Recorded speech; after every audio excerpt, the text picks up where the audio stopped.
बता रहा हूँ, अभी रुकिए।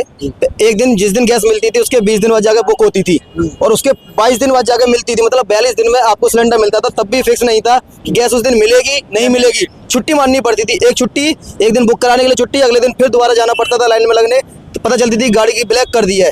उसके बाद फिर छुट्टी एक और दिन की, मतलब 4 दिन छुट्टी से पहले आपको पैसा नहीं मिलता था। 4 गुणा जितना एक दिन की ड्यूटी, 350 रुपये भी जोड़िए, प्लस गैस का दाम जोड़िए, 1500 या 1600 रुपये का सिलेंडर पड़ता था। आज आपके घर में आ जाए, आज बुक कीजिए, 1 घंटे में आपके घर के अंदर सिलेंडर आता है। कितने का आता है? जो आपको मिलना कोई ब्लैक नहीं है।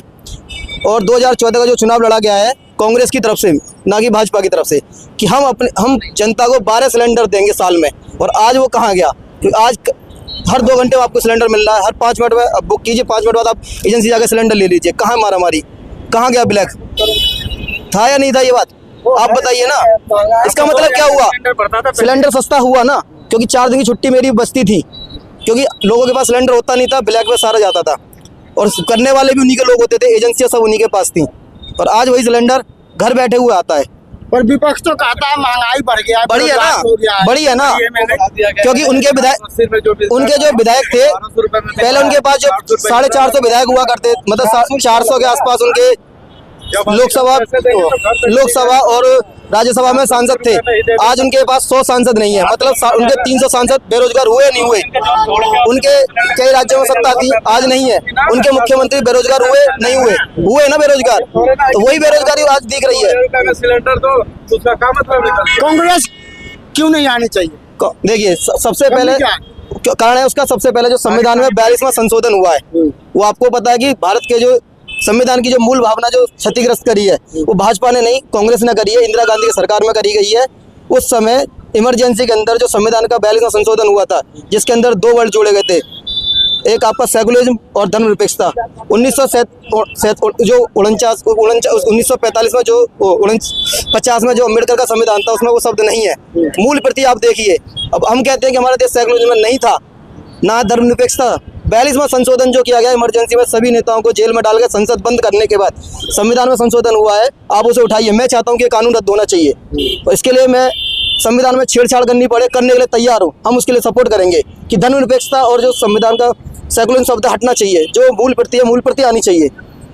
तो आप मोदी जी का 10 साल हो गया, तो मोदी जी ने क्यों नहीं हटाए?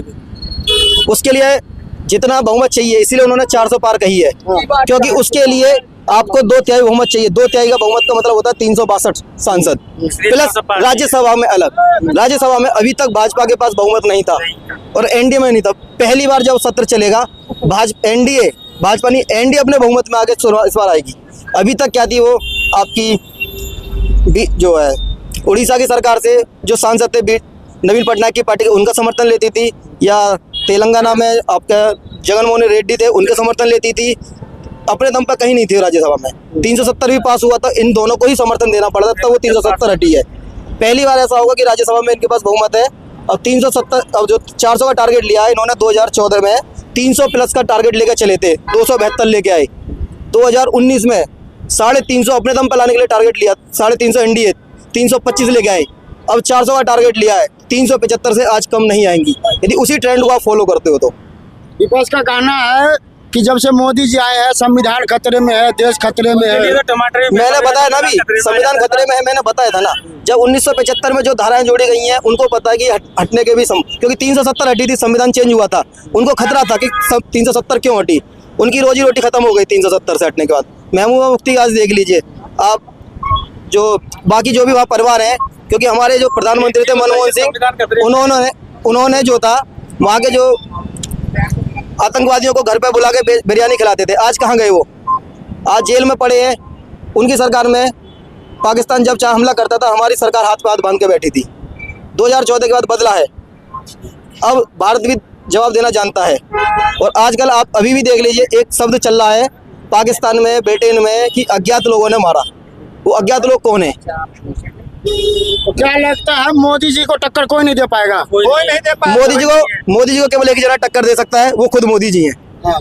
मोदी जी जब तक हैं, जब तक वो जीतेंगे, और उनके साथ, क्योंकि वो व्यक्ति 20 साल सीएम रह के आया है, और वो गुजरात में काम करके आया है। मैं इससे पहले गुजराती रहा हूँ 2.5 साल, मुझे वहाँ का पता है।